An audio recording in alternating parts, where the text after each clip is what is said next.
آقا صلی اللہ علیہ وسلم کا شجرہ نسل۔ تمام انبیاء علیہ السلام اعلیٰ نسل سے ہوتے ہیں۔ نسلیں تو سب انسانوں کی باپ آدم علیہ السلام سے چلیں۔ اسی دڑی سے ادریس علیہ السلام آئے، پھر ان کے پوتے نوح علیہ السلام، انہی سے ہوتی ہوئی انبیاء علیہ السلام کی لڑی میں سیدنا ابراہیم علیہ السلام کا ظہور ہوا۔ پھر ان کے فرزند سیدنا اسماعیل علیہ السلام کی 60ویں پشت سے امام الانبیاء آقا رسول آخر صلی اللہ علیہ وسلم کی آمد ہوئی۔ حضرت آدم علیہ السلام سے حضرت اسماعیل علیہ السلام تک آئے لوگوں کے نام تاریخ میں قابل تسلیم حد تک درج نہیں۔ قیاس آرائیاں ہیں۔ قلم کی ایجاد بھی حضرت نوح علیہ السلام کے دادا حضرت ادریس علیہ السلام نے کی تھی، جنہیں خدا نے قلم سے لکھنا سکھایا۔ بہرحال سیدنا اسماعیل علیہ السلام کی 40ویں پشت سے عدنان ہوئے، جن کے بعد کی تمام نسلوں کے احوال تاریخ میں تفصیل سے لکھے ہوئے ہیں۔ انہیں عدنان کی 20ویں پشت سے آقا صلی اللہ علیہ وسلم کی ولادت ہوئی۔ عدنان پہلے آدمی تھے جنہوں نے کعبہ کو چمڑے کا غلاف چڑھایا۔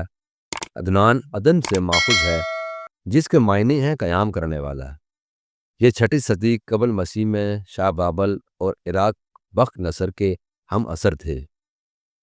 ان کی بیوی کا نام تھا مہدہ بنت لہم بن جلہب بن جدیس بن جاسر بن ارم۔ معد بن عدنان بخت نصر کے دور میں 12 سال کے کم عمر تھے۔ کہتے ہیں معد بھی وہیں تھے جدھر بخت نصر تباہی مچاتا فلسطین میں پھر رہا تھا۔ یہ 586 قبل مسیح کی بات ہے۔ اس عہد کے نبی ارمیہ علیہ السلام کو اللہ نے وحی بھیجی کہ معد بن عدنان کو ہمراہ لے جا۔ وہ لے گئے۔ اللہ نے بتا دیا کہ ان کے پشت سے آخری نبی صلی اللہ علیہ وسلم پیدا ہونے ہیں۔ ارمیہ علیہ السلام عزت و آبری سے معد کو لے کر شام اترے۔ بنی اسرائیل کے ساتھ نشوونما پائی۔ وہیں معانہ بنت جوشن بن جاہا عمرو بن برات بن جرہم سے شادی کی، پھر جزیرہ نما عرب میں واپس چلے آئے۔ نزار معد کا بیٹا تھا۔ نزار کے معنی ہیں جگانا، روزگار۔ کہتے ہیں کہ ان کی آنکھوں میں خاص چمک تھی جو پیدا ہوتے ہی ان کے والد معد کو نظر آ گئی کہ آخری رسول صلی اللہ علیہ وسلم انہی کی نسل سے ہوں گے، اسی لیے یہ نام رکھا گیا۔ ان کے والدہ کا نام سودا تھا، سودا بنت اق بن عطر بت بن عدنان۔ مزر گورا کھٹا خوبصورت نزار کا بیٹا تھا۔ مزر ہے بھی مزیرہ سے ماخوذ، جو سفید اجلے دودھ کو کہتے ہیں۔ ان کی زوجہ کا نام رباب تھا، رباب بنت عدت بن ماد بن عدنان۔ الیاس کے معنی بھی بہادر اور شجاع ہیں۔ تھے بھی وہ ایسے ہی۔ بنو اسماعیل علیہ السلام کو اسماعیل علیہ السلام کے جیداک طریقے پہ کاربند کیا، تیر اندازے کے ساتھ حکمت اور دانائی سکھائی۔ الیاس بن مزر کی والدہ رباب ہی تھی اور ان کی بیوی کا نام لیلا تھا۔ لیلا کو خندق بھی کہا جاتا تھا۔ لیلا بنت الوان بن عمران بن الحاو بن قزا، یہی الیاس کے بیٹے مدرکہ کی ماں تھیں۔ مدرکہ کا اصل نام عمرو تھا۔ ایک سفر میں انہوں نے جنگلی خرگوش سے ڈر کے بھاگتے ہوئے اونٹ پا لیے۔ پالنے والے کو مدرکہ کہا جاتا تھا، یوں ان کا نام عمرو کے بجائے مدرکہ ہو گیا۔ ان کی بیوی کا نام سلمہ بنت اسلم بن الحاو بن قزا تھا۔ یہی مدرکہ کے بیٹے خزیمہ کی ماں تھی۔ خزمہ کی تسخیر ہے، جو کھجور جیسے اس چھوٹے درخت کو کہتے ہیں جس کے پتوں سے ٹوکریاں بنتی ہیں۔ اعلیٰ اخلاقی قدروں والے خزیمہ بن مدرکہ دین ابراہیم علیہ السلام پہ قائم تھے۔ ان کے بیٹے کنانہ کی والدہ اوانہ تھیں۔ ہند بھی انہی کا نام تھا۔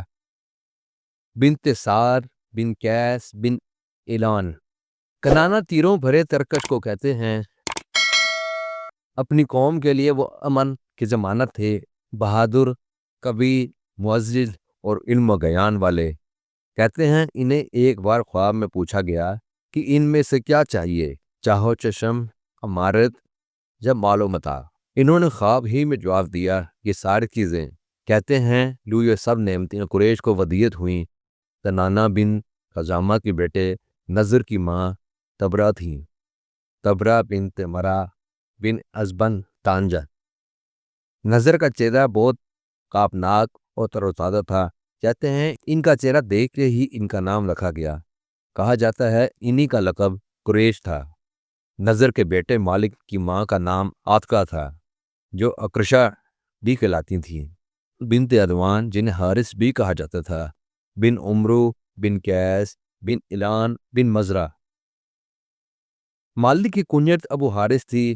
ان کا ایک قول مشہور ہے، خوبصورت چہرے عیبوں کو چھپا لیتے ہیں، جب ان کے عیب ظاہر ہو جائیں تو پھر ان کی صورت پہ نہ جاؤ۔ مالک کے بیٹے فہر کی ماں جندلہ تھیں، بنت عامر بن حارث بن مزاز بن زید بن مالک، جو جرہم قبیلے سے تھے۔ فہر ہتھیلی برابر پتھر کو کہتے ہیں۔ کنیت ابو غالب تھی۔ ایک قول یہ ہے کہ فہر کا لقب قریش تھا۔ بعض کہتے ہیں کہ ان کی ماں جندلہ نے ان کا نام ہی قریش رکھا تھا، کیونکہ ماں کو کرش سمندر کی بڑی مچھلی جسے ہم بیل کہتے ہیں بہت پسند تھی۔ یوں اپنے بیٹے میں قوت، طاقت، روک دبدبا قائم رکھنے کے لیے جندلہ نے اسے یہ نام دیا۔ غالب کے دوسرے بیٹے تیم الادرم کی نسبت سے ان کی کنیت ابو تین تھی۔ ایک جبرا ناقص ہونے کی وجہ سے تین کو الدرم کہا جاتا تھا۔ کہتے ہیں غالب بن فہر کہن بھی تھے۔ ان کے بیٹے لوئی کی ماں عاتقہ بنت یخلا بن الفزر بن کنانہ تھیں۔ لوئی لیوا یعنی پرچم سے ماخوذ ہے۔ مسلسل اس کا تذکرہ ہوتا رہے گا۔ لازم یہ ہے کہ جس پر نیکی کی جائے وہ یہ تذکرہ کرے، اور جس نے نیکی کی وہ چپ رہے، وہ اپنی نیکی کا چرچا نہ کرے۔ لوئی بن غالب کے بیٹے کعب کی ماں معاویہ بنت کعب بن کیف، جنہیں نعمان بھی کہتے تھے، بن جسر بن سعیلہ بن اسد بن وابرو بن تغلب بن حلوان بن عمران بن حاف بن قضاء تھیں۔ کعب اونچے ٹخنے اور بلند قدم والے کو کہتے تھے۔ کعب بن لوئی اپنے عہد کے بہت معزز آدمی تھے۔ شرف و عزت اس قدر زیادہ کہ ان کی وفات کے بعد سالوں کا تعین ان کے نام سے ہونے لگا۔ وہ عرب کا کیلنڈر بن گیا۔ یہ سلسلہ عام الفیل تک جاری رہا۔ کہا جاتا ہے کہ یوم عروبہ کا نام بدل کے یوم جمعہ انہوں نے رکھا تھا۔ کنیت ان کی ابو حسیس تھی۔ ان کا زمانہ آقا صلی اللہ علیہ وسلم سے 560 سال پہلے کا ہے۔ وہ خطبہ دیتے تو آغاز اما بعد سے کرتے، یہی پھر رائج ہو گیا۔ ان کے بیٹے عدی سیدنا عمر بن خطاب رضی اللہ عنہ کے جد امجد تھے۔ کعب کے بیٹے مرہ کی ماں اخشیہ تھیں، جو بیٹی تھیں شیبان بن محارب بن فہر بن مال بن نصر بن کنانہ۔ مرہ بیک وقت طاقت اور تلخ مزاج دونوں کے لیے استعمال کیے جانے والا لفظ ہے۔ مرہ بن کعب کی کنیت ابو یقظہ تھیں۔ ان کے بیٹے تیم سیدنا ابو بکر اور سیدنا طلحہ کے جد امجد تھے۔ انہی کے بڑے بیٹے یقظہ کی نسل سے بنو مخزوم تھے، جس نسل سے ابو جہل تھا۔ مرہ بن کعب کے بیٹے کلاب کی ماں ہندہ تھی۔ ہندہ بنت سریر بن سلبہ بن الحارث بن مالک بن کنانہ بن خزیمہ۔ کلاب شکار کے شوقین تھے۔ کلاب بن مرہ نے کتے پالے ہوئے تھے شکاری۔